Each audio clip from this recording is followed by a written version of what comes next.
Deep in the wilds of Auric Basin, inside a cave, and beyond the veil of a shimmering waterfall, there is a quiet clearing, surrounded on all sides by rocky walls. Here, amid the carpet of yellow flowers, I like to bring my characters, as if they might rest and ponder the eternal alchemy. It might seem silly to some, because, after all, it is just a video game, and my characters don't really need to rest.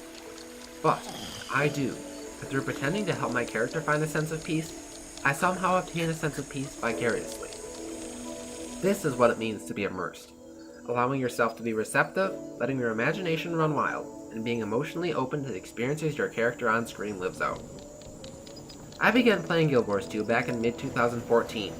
It seems like it's been a very, very long time since then. At the time, I was just hoping to find a game I could throw myself into, go at my own pace, and let myself wander, getting lost in a vast, beautiful world. I definitely picked the right game. 4 years later, I've come to feel so at home in the land of Terraria that my characters almost feel like extensions of myself. There are many little nooks and crannies that I've discovered in this time, but this sacred feeling hollow was the one that stood out to me the most. And I know I'm not the only person who has these sorts of experiences with the game. In an MMO like Guild Wars 2, we're almost always playing around other people.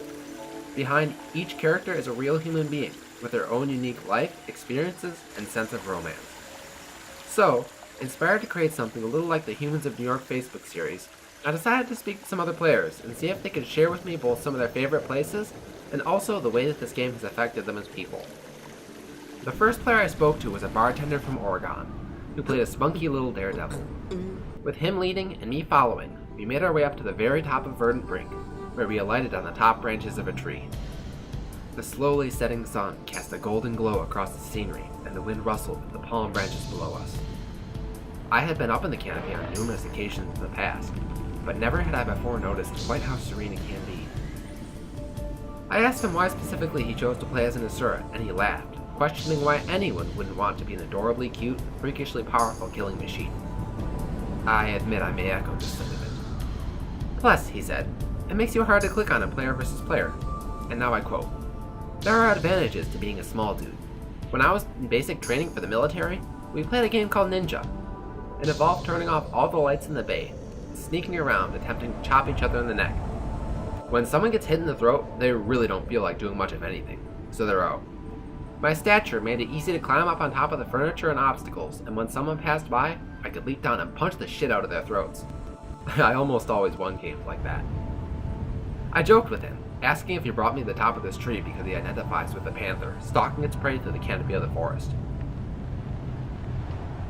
The second person I spoke to brought me to the top of the grove, the city of Silvari, and the haven of all beauty and nature. It was a well-known but still beautiful location that she preferred most. We relaxed under the ring of trumpet flowers with the Omphalos chamber above us. Her character was a charming and dependable-looking little Asura knight with big eyes and a happy smile.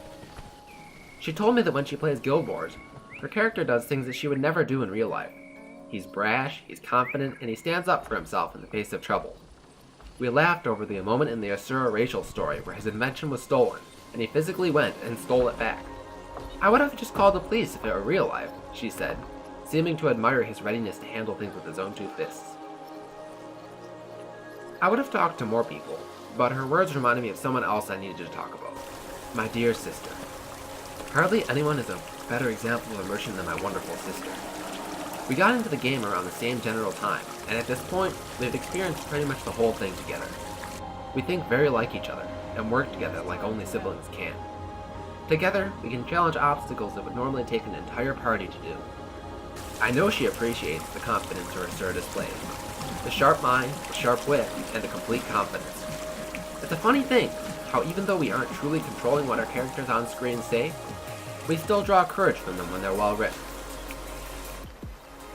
She wears a halo on her character's head at all times, to remind herself that she's good. And of course, she is a good person. But the spells of anxiety and self-doubt that pockmark real life can make her begin to forget herself. But when she looks at her character on screen, committed to her goals, sure of her actions, with arms crossed and an expression that says, "Sure, try me," it all begins to come back to her. It is a good thing for us to be able to draw such value from a game like Guild Wars 2. These are the kinds of games I seek, and I think anyone, if they're willing to open up a little bit of their heart, can achieve these sorts of enlightening experiences. At the end of the day, I'm incredibly glad that I was born in what is basically, when you think about it, the first generation ever to be able to experience games like these.